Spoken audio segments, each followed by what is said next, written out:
and it'll go to our cloud. And I'm going to start letting people in. And after a few seconds, I will start talking. All right. Okay. All right, everyone. Thank you so much for joining us tonight. My name is Danielle Dresser. I'm the event coordinator at Anderson's Bookshop. And we are just so happy to have all of you here and to do this event with bestselling author Rebecca Roanhouse. Welcome. Thank you. Hello, everyone. So as everyone kind of trickles in, I'm going to just go over a few housekeeping things. On behalf of everyone at Anderson's Bookshop, we just want to thank you for spending some time with us tonight. Anderson's is a 6th generation run family business. We're just shy of 150 years, and we are completely woman owned, which is something we are very proud of. Events like this, both virtual and in person, are a big part of our business, and we are so grateful when book lovers get to connect with authors. Like I said, a few housekeeping items. This conversation is being recorded. Also, if you have questions for Rebecca during the talk, please put them in the chat and I will keep track of them. After about 30 to 40 minutes or so of riveting conversation, I'll pop back on to share those questions. Once the chat gets going in a minute here, I will put links to buy Rebecca's book from Anderson's, a link to sign up for the Anderson's email newsletter, our events calendar, and our social media. Those are all the best ways to stay in touch with the bookshop and find out what we have going on.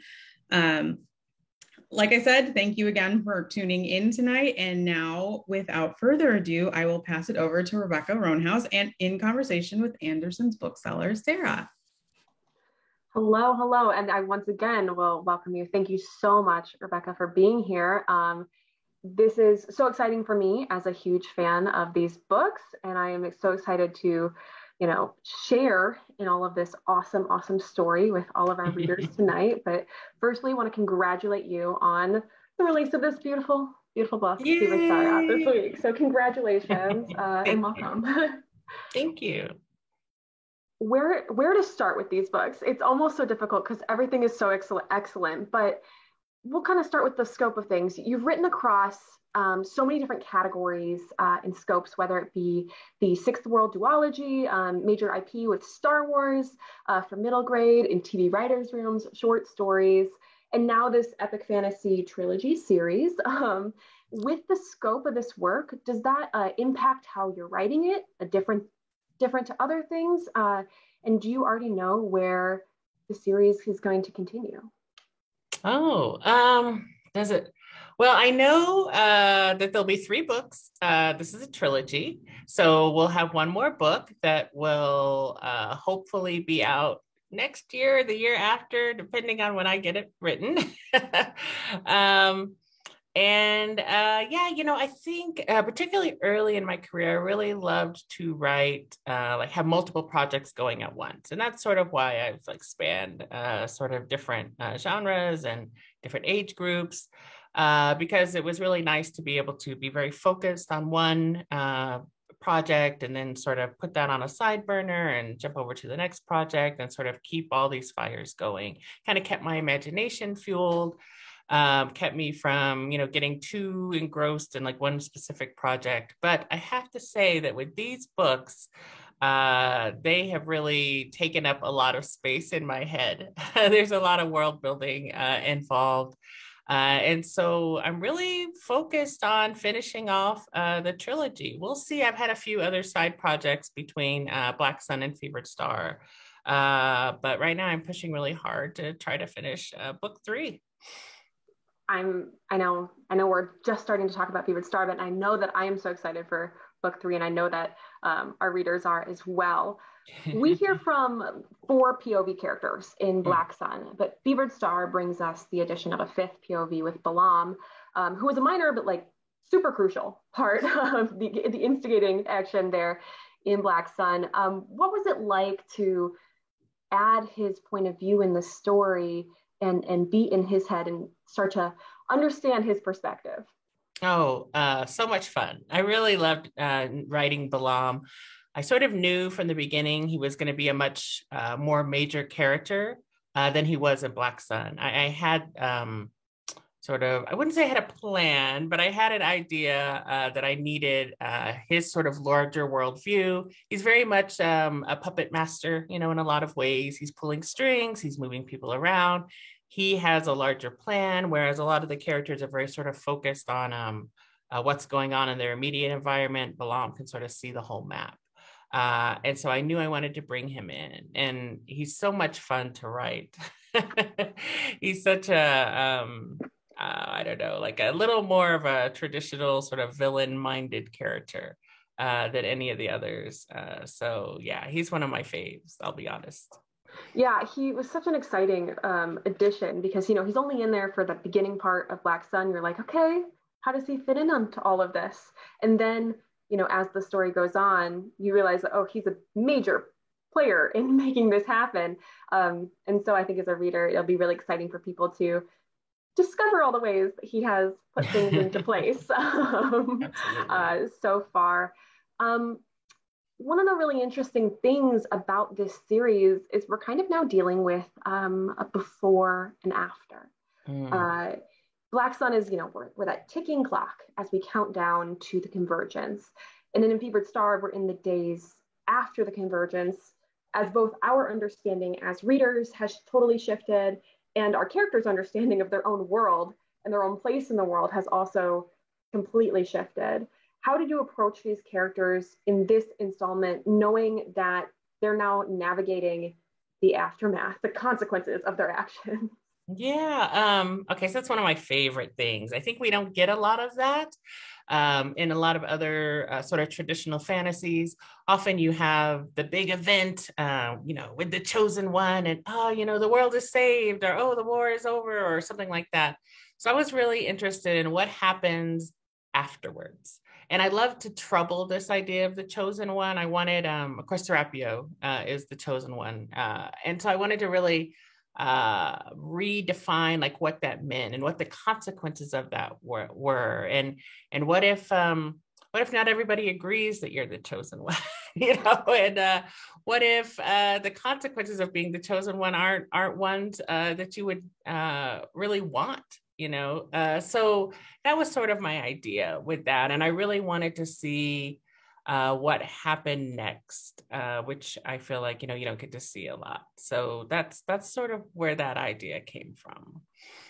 I feel like in this book, to give readers a taste, there's a lot of people not knowing exactly what they're supposed to be doing after Absolutely. This point. And I think that goes into this idea of personhood and this idea of like people seeing you more or less than a person. And I know that's something I'm interrogating or reflecting in my own life as we think about the idea of celebrity or the idea of our friendships both in person and online. So obviously this is kind of relevant, but like what drew you to this theme of having Serapio and Narampa, who are both now avatars of these living gods, navigating their own personhood and this higher calling that they've been brought to? Yeah, so I think the whole series, including Black Sun, is a lot about the tension between the individual and the community, right? And like where the individual belongs in the community, what they have to sacrifice to be part of the community. Do they want to sacrifice that to be part of the community? Because each character, including Shiala, including Akoa, they're all sort of outsiders in a certain way. Whether it's Serapio, who was like born and raised outside of his community, outside of the Crow clan, but is expected to now come and be their savior, or whether it's Shiala, who's been banished from Teak, but is still, very like Teak in her heart. Narampa, who's for the wrong side of the tracks, has joined this institution that she loves, but does not love her back. And of course, Akoa is sort of my son of privilege, who doesn't really quite fit in and is not sure, sort of, in Fevered Star, he really struggles with this concept of duty versus like who he wants to be or what he believes to be right. And so all of that sort of in play. And I think that just naturally fits into, personhood, sort of like, and then of course we take it to the next level because we're talking about, sort of the will of your God or of a God versus trying to hold on desperately to your humanity. And is it worth it if humanity only brings you pain and suffering? But of course, for Serapio, I don't think this is too spoilery. I think this is okay. But, I mean, Shiala is his sort of window into humanity, bringing you more than that. It's sort of bringing you love and acceptance that is a possibility, something he had never considered. I think particularly, when he's on so single-mindedly on his mission. So I think that's sort of like the sand in his shoe, the grit that is keeping him from accepting this mission from God. And of course, well, I don't want to give away anything in Fevered Star, but there are other complications to his relationship to the Crow God and who he wants to be. And so I don't know if I answered the question, but it's all sort of in play. I think that's really thematically one of the bigger questions that the whole series grapples with. And I think in Fevered Star, you really see the characters start to come into their own as they start to discover their own powers and like who they are. And hopefully that arc, is really happening across multiple characters. And then of course in book 3, they'll make their life-shattering decisions. But yeah, it's all gearing up to be very big, very scary for all of them. I think that this book, now that we're dealing with the aftermath, really gives you as a writer the opportunity to play around with all these characters a little bit in new ways, because in Black Sun, they were all tethered to the specific journey that they were on. Right. Whether it be Narumpa in the Celestial Tower, Shiala and Serapio as they go towards Tova, Okoa as he's coming home and navigating the aftermath of his family life. But this book really kind of, and it hints at the flap copy, so it's not big spoiler here at all. But at a lot of a relationship that I didn't expect to. Kind of a team up that I did not expect, and that being between Iktan, the former priest of knives, and Shiala. In some ways, like they're very similar in the fact that they operate both a little bit outside the boundaries, outside the rules, due to Iktan's background in spying, and Shiala just being kind of an outcast. And they also are two people who put up walls that seem impenetrable, but aren't necessarily. But in their being together, I imagine there's a lot of room to kind of play around with them and discover their differences. Was this duo, as much fun to write as it is to read? Is it as interesting to kind of play with these characters who, for the first book, existed in completely opposite worlds? Yeah, I love this idea of sort of taking the sort of disparate streams and crossing them. So that characters that would have never met in book 1, are now traveling together in book 2. And I think it gives each character a chance to build their personality sort of outside of their primary relationship.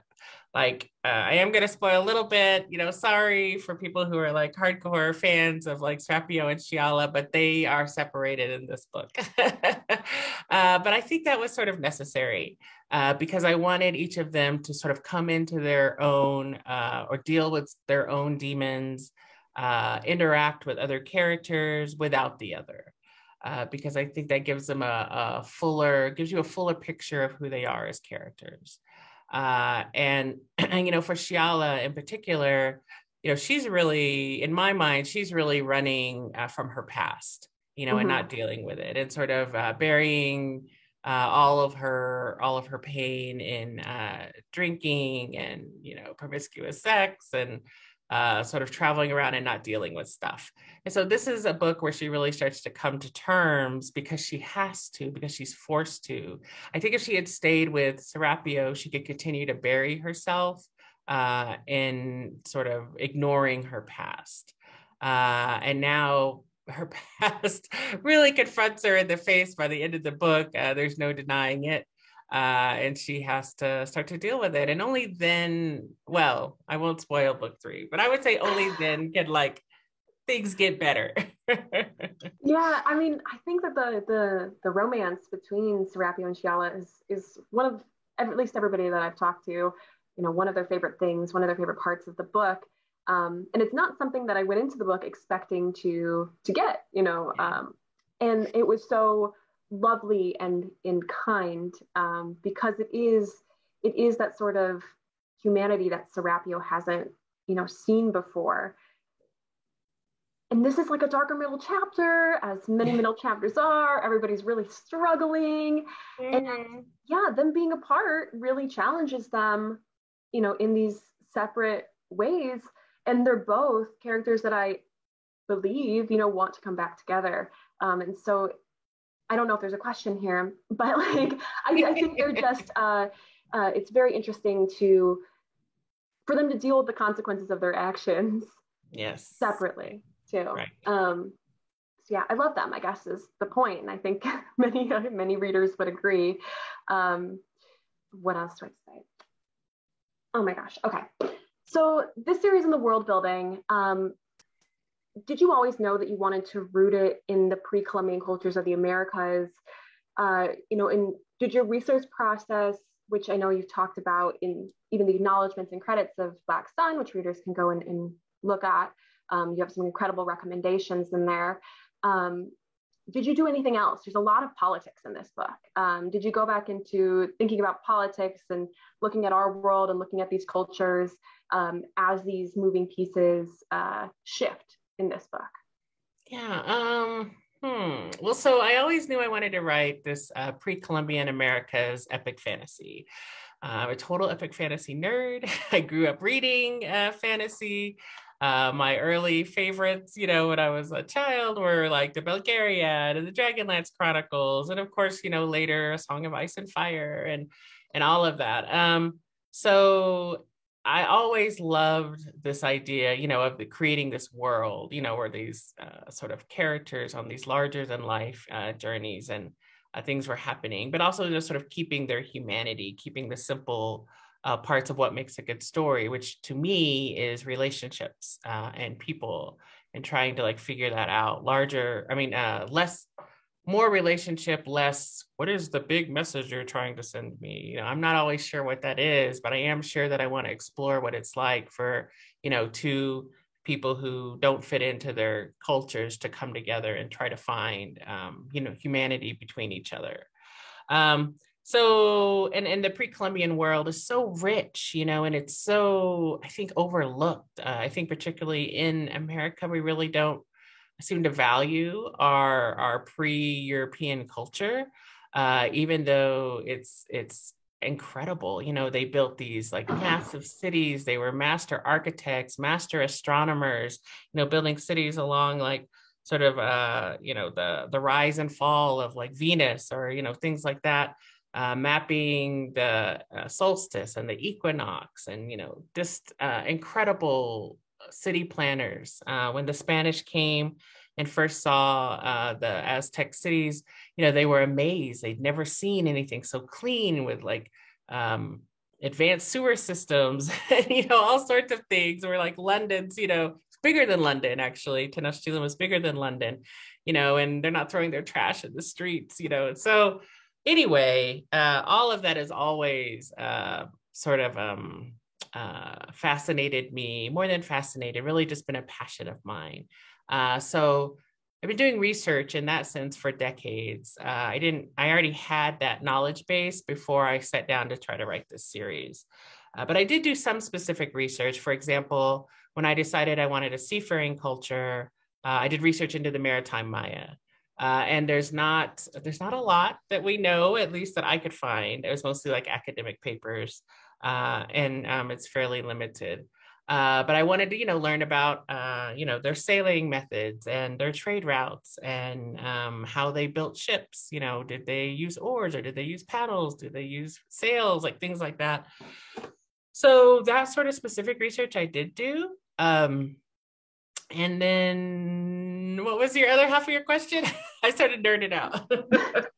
No, it's all good. And I apologize. My dog decided to bust open the door Okay. in a very dramatic fashion at the same time. Um, no, I appreciate all your nerding out. My other part of the question was about the politics. Oh, the That's politics. really, because I mean, the politics run through Black Sun, you know, pretty Yes. integrally. Like Rampa's whole story is around the politics of Tova and the Celestial Tower. But this book really is taking that to the next level as all of these different factions have seen what's happened at the Convergence and are plotting what they can do to seize power now that the Celestial Tower, its future doesn't look so great. Right, right. And that order is kind of not doing hot. So, you know, were you doing anything or doing any research that was specific to war strategy or these sorts of things, or just kind of like, okay, these are my different players and you know, have to think about their Yeah. different plots here?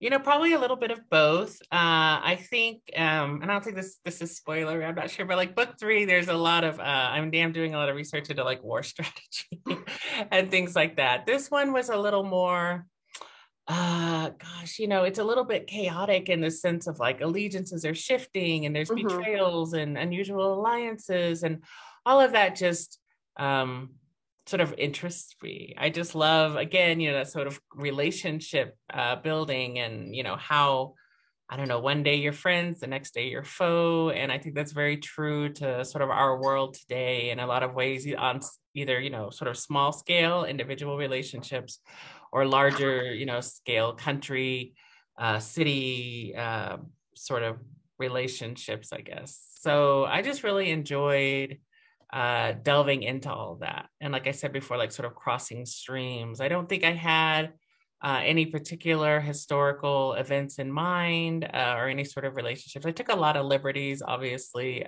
with the history of the cultures that I was inspired by and like drew from. So there's nothing specific. It's just me sort of wanting to put all the players on the board and sort of see what happens. Is there any, you know, like looking at the research, is there anything that we were so surprised to learn that you knew you had to include in the story or pull from into either Black Sun or Fevered Star? Well, I will say I did a lot of research on crows. I So, would imagine. yeah, a lot of my crow research. I wish I had my book. Oh, I actually do. Wait, I'm going to read. This book, The Gift of the Crow, is awesome. So, you know, a lot of my crow ideas came from, at the time I started Black Sun, we were living in this house that had like a second story and it was up on top of a hill. And next to it was sort of this abandoned house. And this flock of crows would come. I'm told not to call them a murder. We call them a flock. So anyway, they would come and they would roost there all the time. And they would just chat. And they were like dozens and dozens of them. It was a really big group.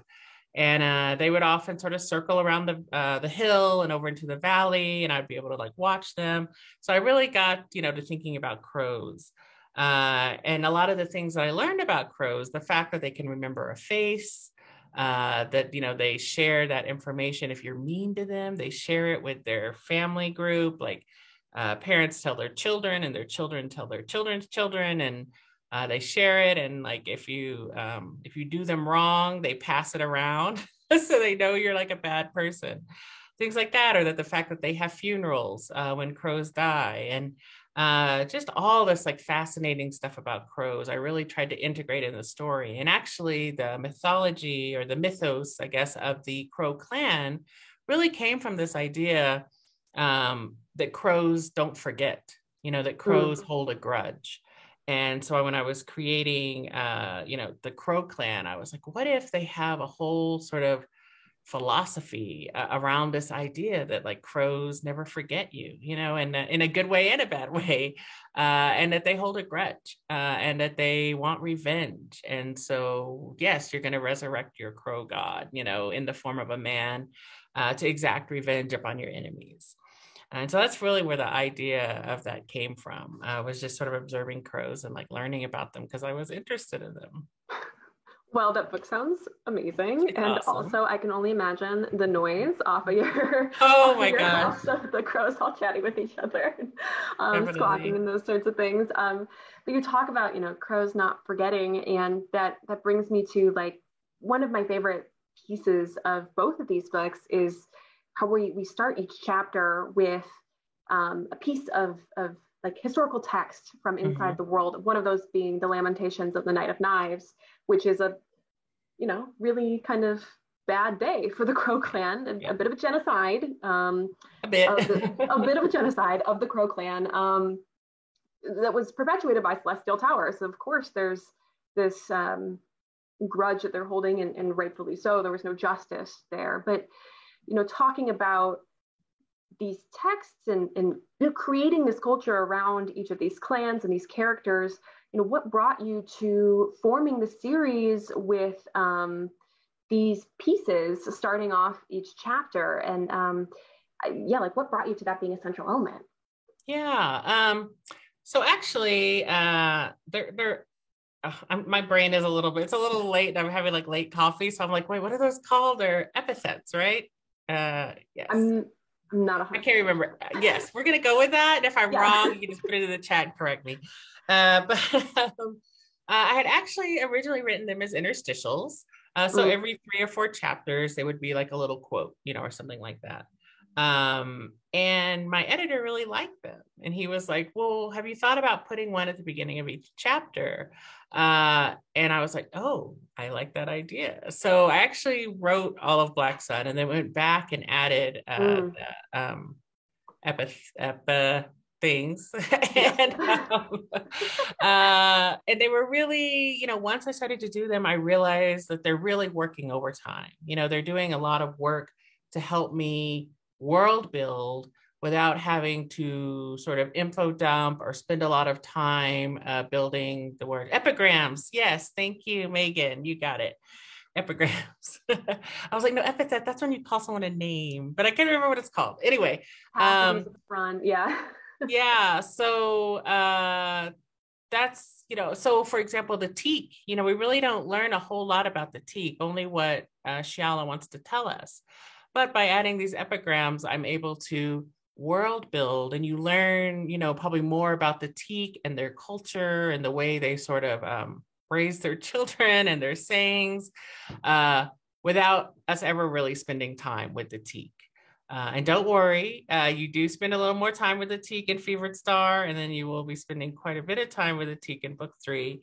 But really, there wasn't space for that to happen in Black Sun because we're telling a different story. But certainly, the epigrams help to do that, and they help to sort of carry, for me, create weight around the world building, because you do have these little snippets of history in sort of in story books, like, or like Mhm. the Lamentations and things like that. Yes, epigraph. Yes, that's what we said, right? So see, I'm not supposed to read the chat. It's very distracting. I'm like, but it's good. I'm glad I asked you to put that in there. So yay. But then I go, oh, look, the chat. But anyway, yeah, so they became sort of like anchors, they became sort of pillars that allowed me to do world building without spending time in the text doing the world building. And, you get to see, for example, Saya, Srapio's mother, who dies in the first chapter. She has epigraphs throughout the book in Black Sun. And so you get to spend time with her, or like learn a little bit more about her without actually spending time with the character within the text. So I ended up loving them. It's like my favorite thing to write. And I had a blast writing those, and then the ones in Fevered Star. So yay. Yeah. I think my favorite one from Black Sun is the Teak saying, and it's like, impress a man today, and he'll expect you to impress him tomorrow. Yes, And I was I like, one, know. that's so Teak, and two, that's so funny, and three, is it not true? It's very, very true. Yes. um, as you said, you went back and wrote them for Black Sun. Is it something that you then wrote alongside the chapter for Fevered Star, or kind of did the same process and went back It's the over same that? process. I wait till the very end. It's the last thing that I write. Yeah, I don't want to like pressure you to write more things, but if you were ever to like publish some supplementing material, I would, honest to goodness, read any one of the full, the full text of any of them because Yeah. the more I hear from the Florentine Codex or even Mm, Dupix's travels, I'm like, wait, I would like to know more. And as someone who loves history and these things, it's you walk into this book and immediately you're like, oh yes, people live here, people have lived mm. here. This is a culture and people that have been surviving, maybe not thriving all the time, but definitely surviving uh, throughout many decades and hundreds and thousands of years, and that's pretty awesome. Yeah. Um, I'll just say one of my favorite things about world building, my favorite kind of world building, and what I really strive for is sort of that iceberg effect. So that our world, our story is happening just up here on the surface of the water, right? And we see our characters and their lives and, sort of their immediate history happening here at the sort of like sea level, right? But then underneath is all this history and all this lore. And, in this book, as Fevered Star really focuses on filling out a lot of the lore and history and of the war that came before that led to the treaty, and sort of who these countries or who these city states were, who these gods were before we got to the surface. And that's my favorite sort of world building in fantasy, is when there's this whole history and world below the surface that we don't necessarily see all of, that we catch glimpses of when it's needed or when it's necessary or when it's relevant to the story that's happening on the surface. So yes, I love building all of that out. Really, for me, talking about the God Wars and the War of the Spear and all of that, that sort of feeds into who our characters are and shows these sort of long connections, these threads, that their lives are not happening in a bubble. They're happening because of their generations of relationships that they have never seen and have never been a part of, but are still playing out, still impact them as they sort of go through the story in real time. I think that's definitely on full display here in this book between especially Serapio and Narampa as Yeah. they're dealing Yeah. with the thing, and in the sense of being avatars. But one of the most kind of interesting things for me in this book that we got to explore, we get a little bit of Teak, we get a bit more of Hokaiya Mm. and the culture around Hokaiya and, what kind of role they play in all of this. And I know we can't really go into spoilers here for good reason. People have to read the book, and the next book we can talk all the spoilers about book 2. But what can you tease about Hokaiya for the reader who hasn't quite picked up Fevered Star yet, and maybe was super intrigued by some of the epigraphs/epigrams that mentioned them in the what is it, the spear text? I can't even think of the name in this moment. Yeah.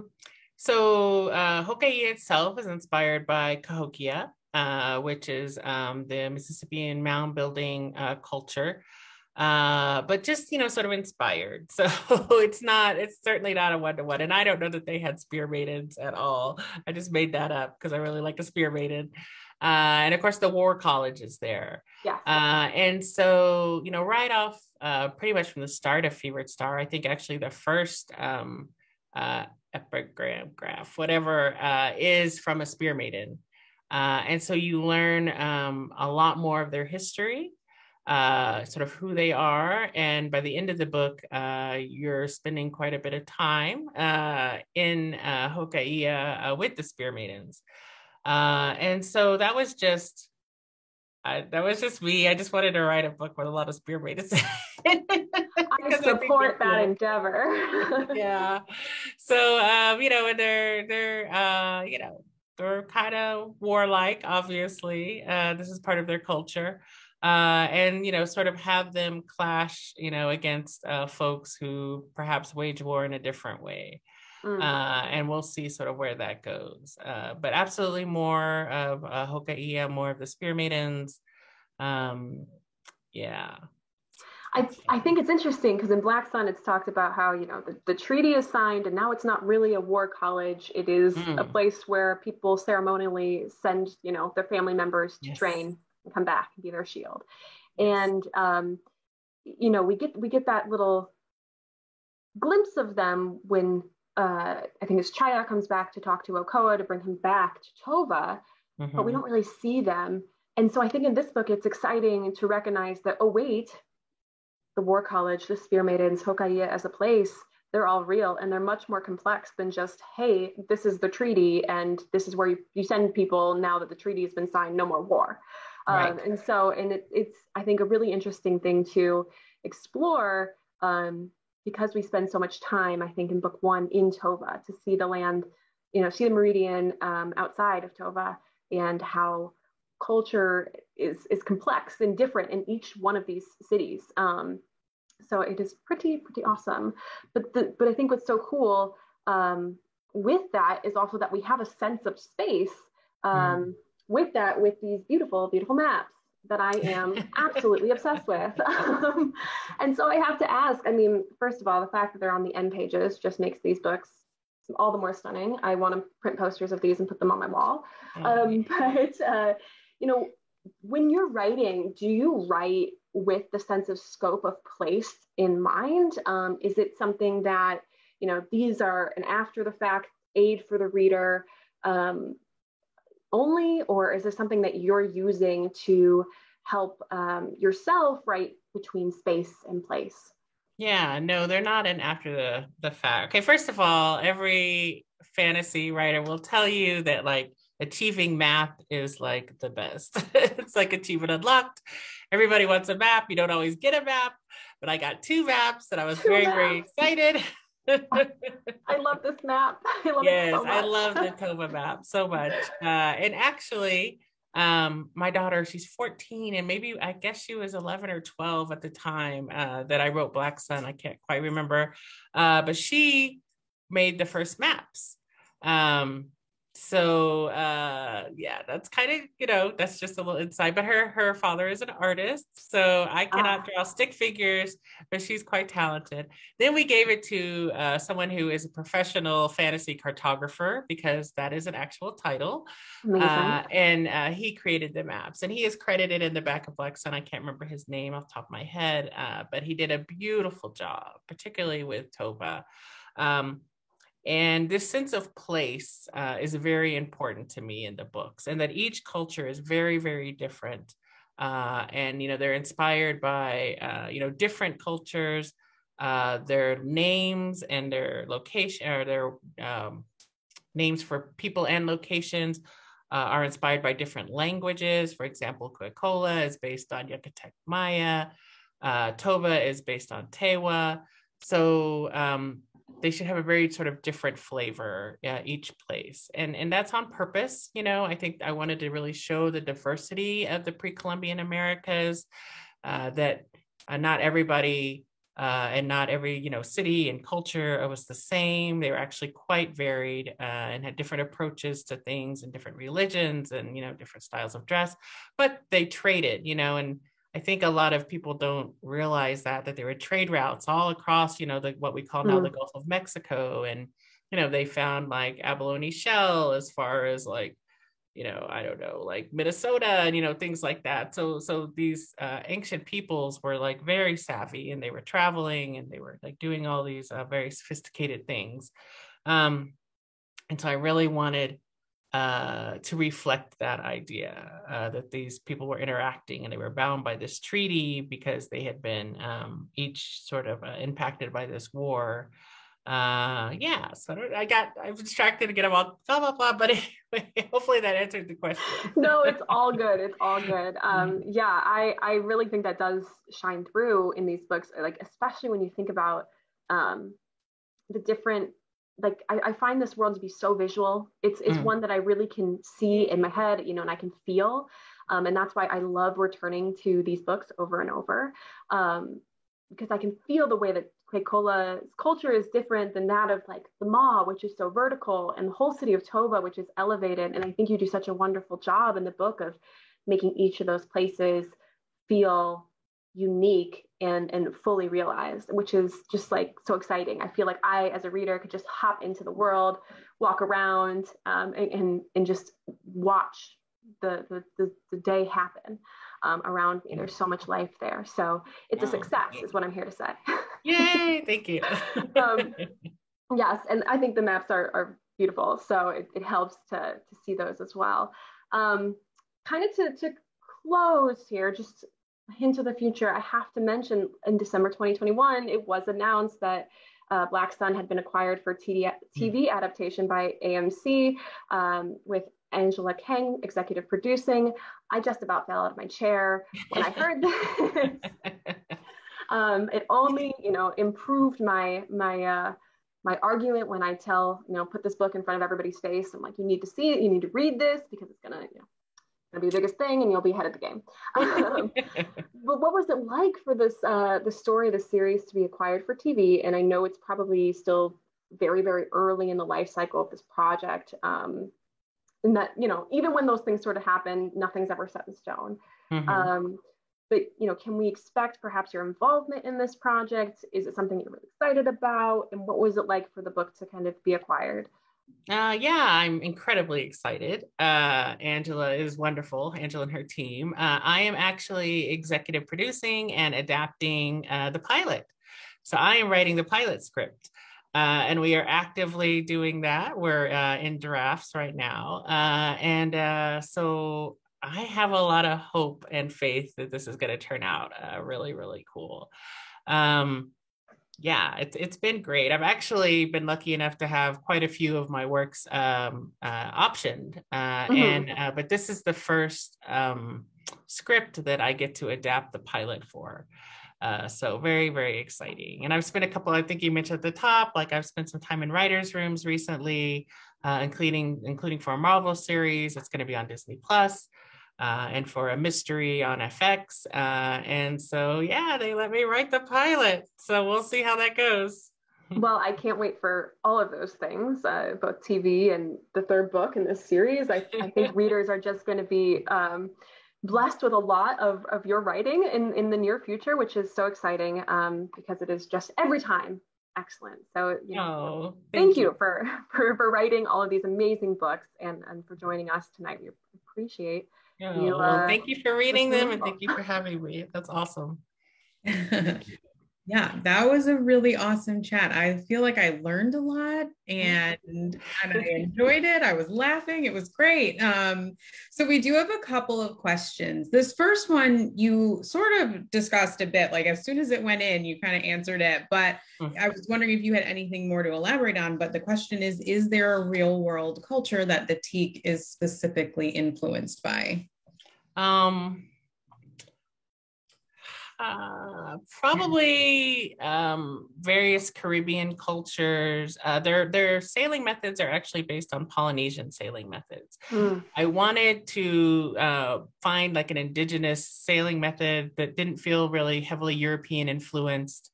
I didn't want to use a lot of instruments or like things like that. So I did look to like Polynesian sailing methods, and a lot of them are a mix of the traditional and the modern Polynesian sailing methods. So that was a lot of fun. I also went to the Dominican Republic. So if Teak feels a little bit like DR, that might be why, sort of like as the influence of an island culture, but it's certainly a Caribbean island culture. Yes. Very cool. Okay. Next question is, what other writers do you recommend for fans of your work? Oh gosh. So I have some favorites recently. I'm a huge fan of P. Deli Clark. I think he's awesome. So A Master of Jinn. Oh gosh, what else has he written? That's the big one he has right now. That's his novel. He's written some novellas. Oh, his short stories are absolutely beautiful. The Secret Lives of the Nine Negro Teeth of George Washington is one of my faves. It won the Nebula Award the year it came out. I think Master of Jinn is up for a Hugo and a Nebula this year.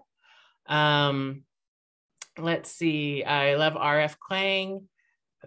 She has a new book coming out, Babel, which I think is going to be huge. I got to read it early, and it is absolutely a masterpiece. It is stunning. She is way too smart for her own good, that girl. It's very, very sharp. It's a very sharp indictment of the colonial enterprise. It's absolutely amazing. Those are probably two of my faves. I'm sure I could think of more, which I should probably like have on hand, but you can't go wrong with either of those, with Fenderson or Rebecca. Those are great, Rex. Couple more questions just came in, so it's very exciting. What was the hardest part about intertwining the characters who were in completely different circles? I guess keeping, I think for me, like I had to be very careful, like not to confuse Shiala and Ikten's personalities, because they are very similar, right? And I think, the first draft of them on their sort of buddy cop adventure across, the grasslands was very much my editor like, is this more of a Shiala thing to say? Is this an Ikten thing to say? But I knew very how they're different, and how they are similar. And I knew that they would get along to a certain degree, but there's this like wariness, this distrust, I think, that sits between them. So things like that, like making sure their personalities stayed true to who they were, even though Shiala has a very different sort of story in Fevered Star than she did in Black Sun. I think Black Sun, she was very sort of brash and out there, and she hid a lot of her pain behind sort of that big personality she had. She's a bit quieter in Fevered Star because she's dealing with some internal sort of issues, I guess, that she has to face, right? I think I made an allusion to that earlier. But so Ikten often takes the stage in the scenes that they share, but she's definitely there and she's on her way back. And if anything, Ikten helps her find her way, I think, back to who she is. Very cool. Okay, next question. Why did you decide to make this a trilogy as opposed to 4 or more books? Okay, so I really wanted 4 books, but I had a long talk with my editor, and he's like, do you, like, there are pros and cons to writing 4 books. One of the big ones, I guess, is that this is your life. For readers, it might take a day, 2 days a week, who knows, to read these, but it takes a year to write them at least. And that doesn't include the revising, edit rounds, all the marketing and the publicity, like everything that goes into it. So it takes up a lot of your life. So his question was sort of like, do you want to spend the next, 6 to 8 years or something in this world? Or do you have other different stories you want to tell as well? And I really did have some other stories I want to tell as well. So we decided on 3, but expect 3 to be a pretty chunky book. Because I got to still fit like everything that I wanted to do in 4 into 3. But that was sort of a practical, I guess, decision. That's why. Okay, and I think the last question is, was there any challenge to pitching your setting to your editor? Oh, absolutely not. I have the best editor, Joe Monty, at Saga Press, part of Simon & Schuster Gallery Books. And no, he has always been super supportive of whatever thing I want to do. I think especially now, science fiction fantasy is really open in a way that it was not even maybe 10 years ago. To hearing stories from marginalized authors set in places besides Europe or pseudo-historical Europe. And so, yeah, he didn't even balk. Yeah, he said, that sounds good to me. Yeah. Well, as we wrap up here, one question I always like to ask is, where do you prefer to connect with your readers online? Oh, probably Instagram these days. I'm at Rebecca Roanhorse. I'm still on Twitter, but not as much. I'm mostly on Instagram because it's a kinder, gentler social media, and there's pictures. So I'm over there. Awesome. Well, this has been so great. I want to, again, on behalf of Andersons, I want to thank you, Rebecca, and I also want to thank you, Sarah, for taking this on and doing this great discussion. This was really a lot of fun, and thank you to everyone who's at home watching. I just want to give a quick shout out. There was someone from Rwanda in watching today, which she said it was 2 a.m. in the chat. Oh my gosh! Wow. I just wanted to shout her out. Her name is Anna May, I believe. Yeah, and I just think that's amazing. So anyway, thank you everyone for tuning in. This has been a lot of fun, and I hope everyone has a great weekend. Thank you, everyone. I hope you enjoyed Fevered Star. Thank you, Anderson Books. Thank you.